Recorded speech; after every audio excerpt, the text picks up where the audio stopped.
Sure, yeah, go for it. You want to start, Mark? Hey, Neville Dean down here. Taylor? Elba. Johnny. That's Mark Navalina and Brian Taylor first. It's like the first day of school.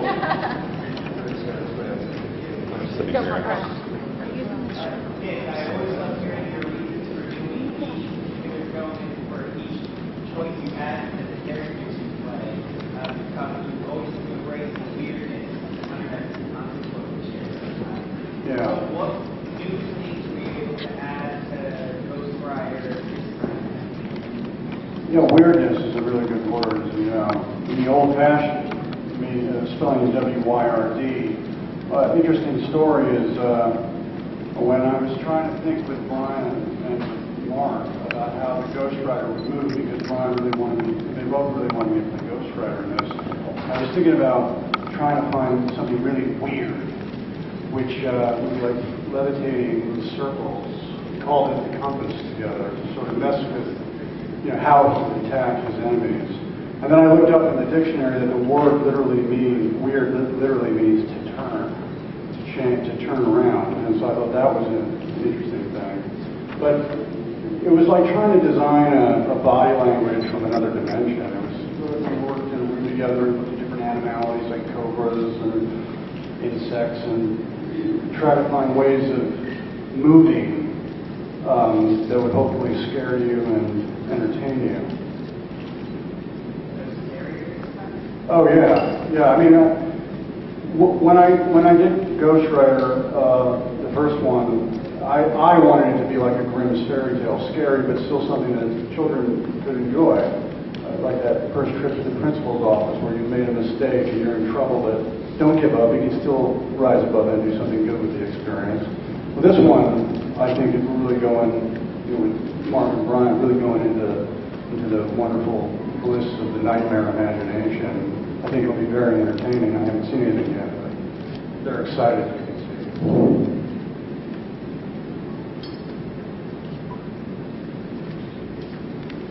Okay, thank you. Yeah.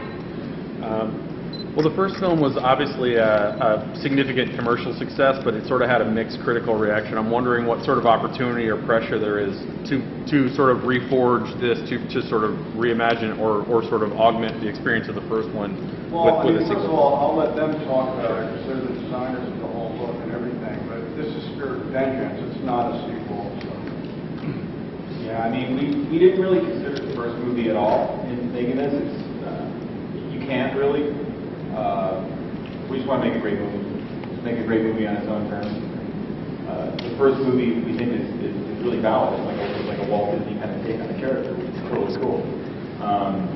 This version, we kind of wanted to give people what we think comic book fans really want to see from Ghostwriter, which is it's darker, it's more intense. He is from a nightmare. He will scare the hell out of you. He's not a superhero that wears tights and does nice things. He's more of a villain than he is a hero. He's a dark entity. He sucks out your soul. That's his superpower, right? So, and just to really embrace that and to give people that vision of Ghostwriter that we always wanted to see. In this day and age, we have a lot of comic book movies being made every day, and most of them are really good boys. It's important to have a couple bad boys out there, too. What particular Ghostwriter stories or story arcs inspired you putting together this movie? We really like it. A lot of times, even in the comic books, it hasn't really been as intense as you might want for Ghostwriter. We really like the stuff that Garth Ennis did. And that darker version of the GR, even in terms of the way he looks, was a big inspiration for us. When you see what he looks like, I think right away you'll know that you're in a whole different world. He's dark, literally. It's a black skull. He doesn't look like his clothes or his bike were designed by fashion designers. He looks like he crawled out of an opening from hell and straight into your face. We just think immediately you're going to know you're in a different world. Yeah. Question for filmmakers and also the actors. We've come a long way visually in terms of visual effects and maybe I was wondering if you could talk a little bit about, what you're going to do differently this time around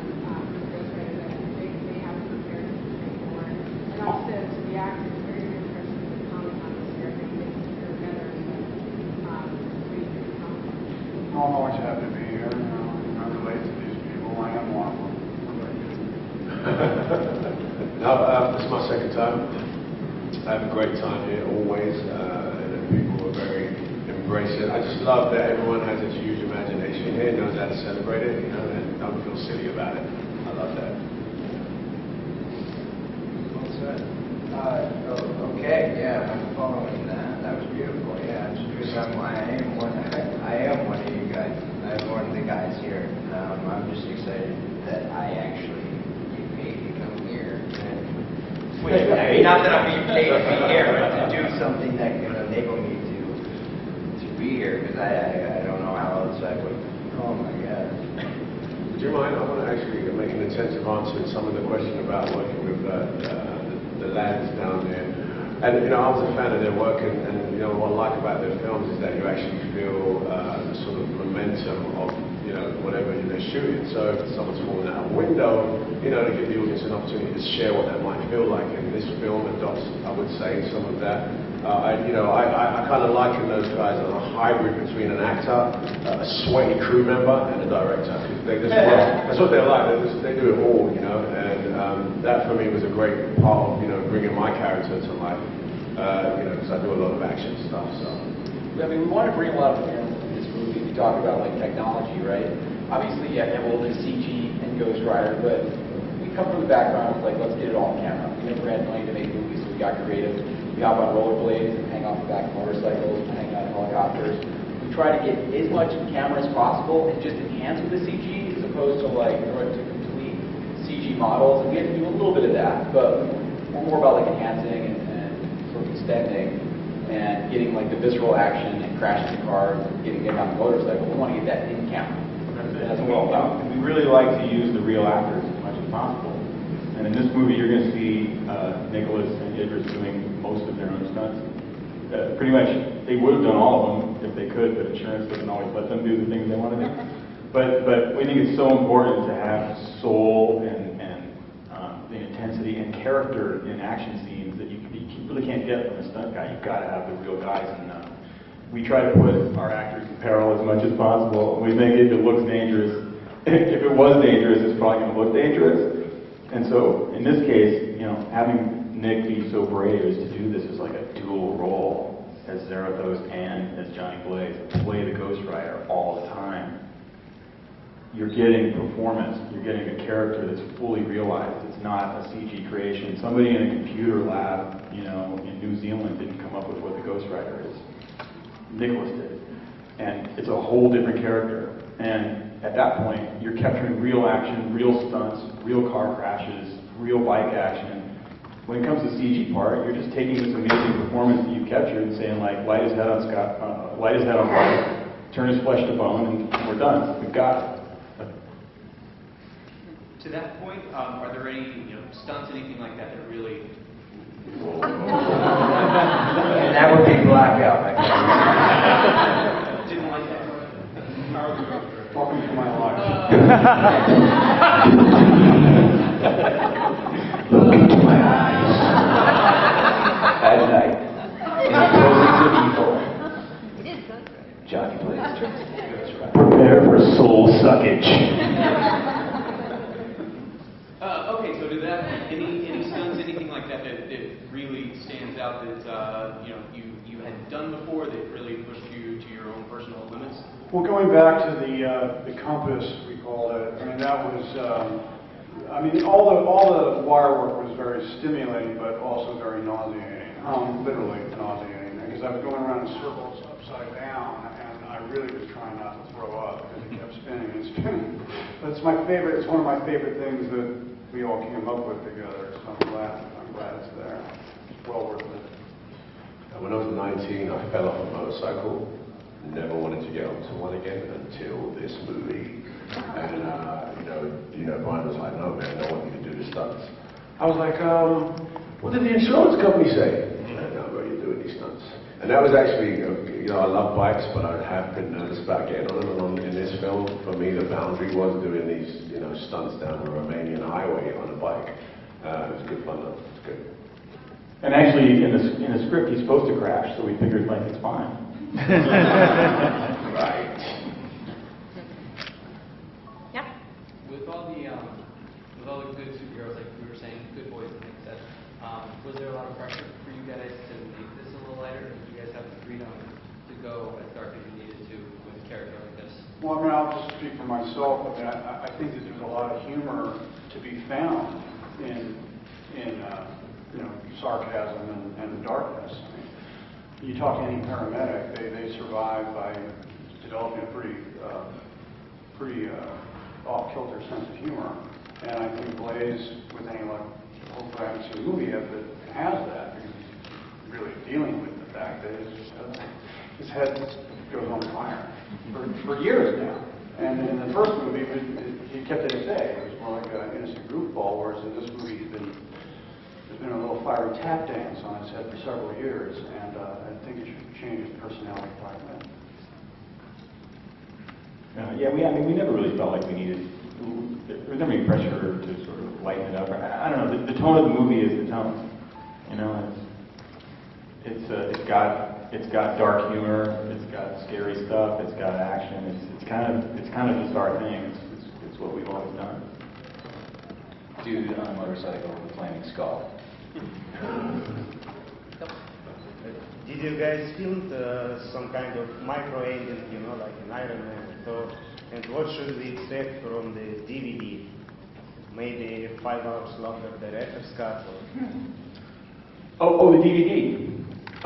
Well, if you've ever seen any of our DVDs in the past or Blu-rays in the past, you know we do a lot. You know, and I think we'll have at least 6 hours of bonus features on this thing. We shot every single day behind the scenes, and it's going to be an awesome opportunity to see some of the work that went in behind the scenes. One of the most fun things for us was what Nick brought to the ghostwriter character. I don't know if you want to talk about that. He didn't just want to show up and just kind of like be Nick, you know. He wanted to feel different, and he wanted everybody around him to feel different. So when he kind of devised a makeup, it's sort of like this nightmarish, terrifying. I guess it's like a Santeria bluish type. Yeah, like parents. I mean, yeah. And so he would show up every day. The first time he showed up as ghostwriter on set, like it was kind of like this silent, sort of creeped out feeling where nobody wanted to say anything. It was just like, whoa, Nick's in a weird place. You know, and it was awesome. He wouldn't talk. Very quiet. I think he had black glass eyes.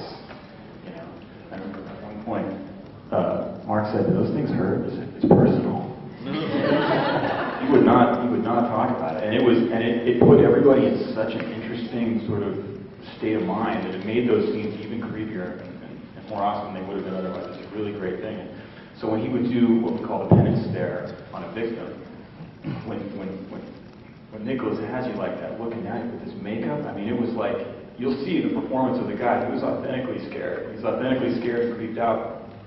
That's the kind of stuff you're going to be able to see on the behind the scenes. That, of course, is all replaced by CG later. And a couple cutscenes that we can't bring up because these guys are really pissed at us. Just kidding. There is still a cell phone, isn't there? Of course. We actually, I'm sorry, Johnny, we did cut almost all of your performance out of the movie. But you were great, so that's another thing they'll be able to see on DVD. But we kept his hair. His hair is in the movie. Why don't you guys tell us what your roles are in the film? People have been able to win our film. Okay, well, I guess for all purposes, I'm the villain. I would be that guy, badass, and I play Blackout.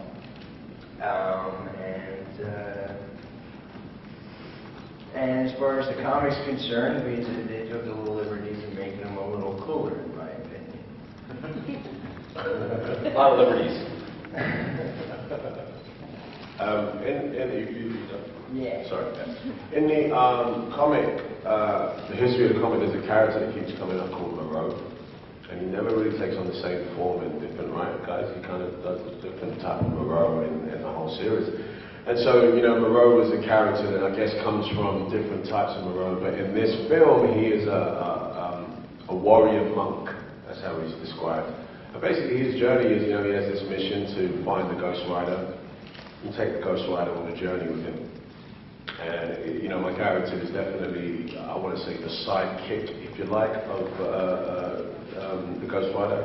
But he's a pretty cool sidekick, so I mean, I had fun playing him now. You left out one adjective. He's a drunk That's right. monk. Yeah, it's probably the first French drunk monk. It's the first black French alcoholic priest in the history. Yeah, that's it, mate. This is a new one. Heimdall, Moreau, do them all. Well, Nick, we also got to see you play another character, Escape from Hell and Drive Angry. Were there any similarities or differences between that and this version of Ghost Rider? Yeah, totally different. I mean, Drive Angry, I was playing a living ghost. No, a living dead man. And this is a living man who turns into a demon. So it's a totally different kind of energy. A living dead man has to be a little bit more dead, whereas a living man who turns into a ghost can still be very alive when he's living.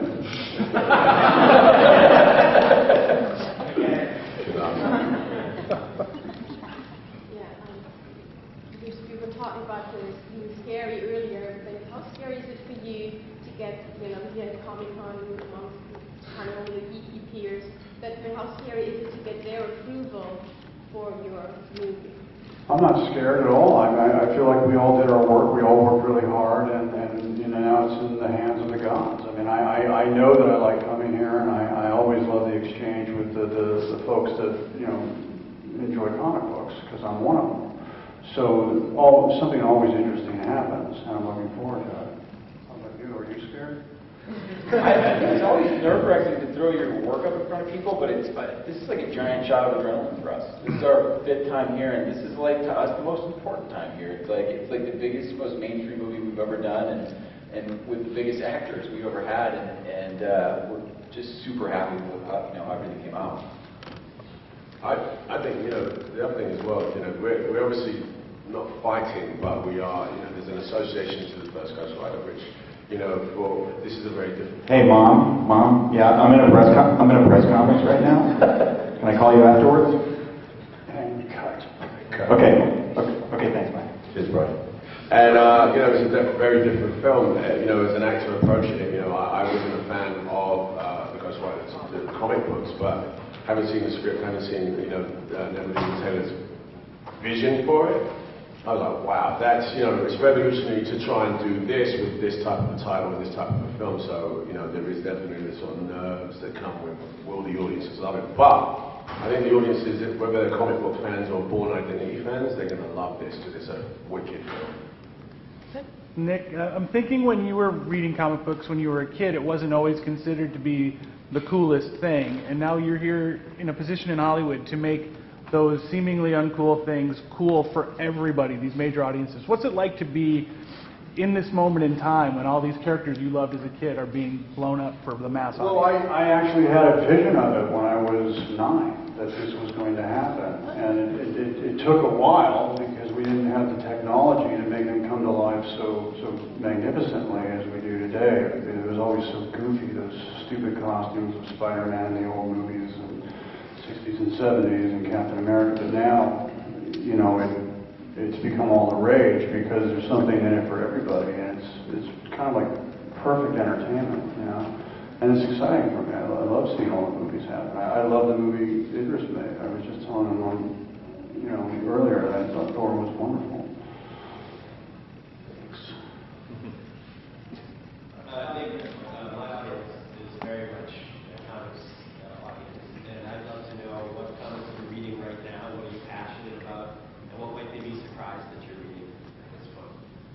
Well, first of all, I want to say that if you get a chance, whenever you're traveling, do go to the local boutique comic book shop and don't buy your comics online, because those guys are going to go extinct in a minute here, and we want to be able to have those experiences with our kids. But I was into Planet Hulk. I thought that was pretty inspired stuff. And I went back in time and looked at Batman versus Predator. I just had to see who won that battle. But yeah, a lot of fun stuff. It's always a good experience to go shopping in that local comic book shop. Who won that battle? It was kind of a tiebreaker, but they usually are. But I think Batman won, which is a bit of a stretch. But we've decided that Ghost Rider can kill all the other superheroes. Like Ghost Rider can beat Superman. He'll just burn him. Because he has a pen and stare, and everybody's done something wrong, and he'll just make you look at it over and over and over again, kind of like the internet. We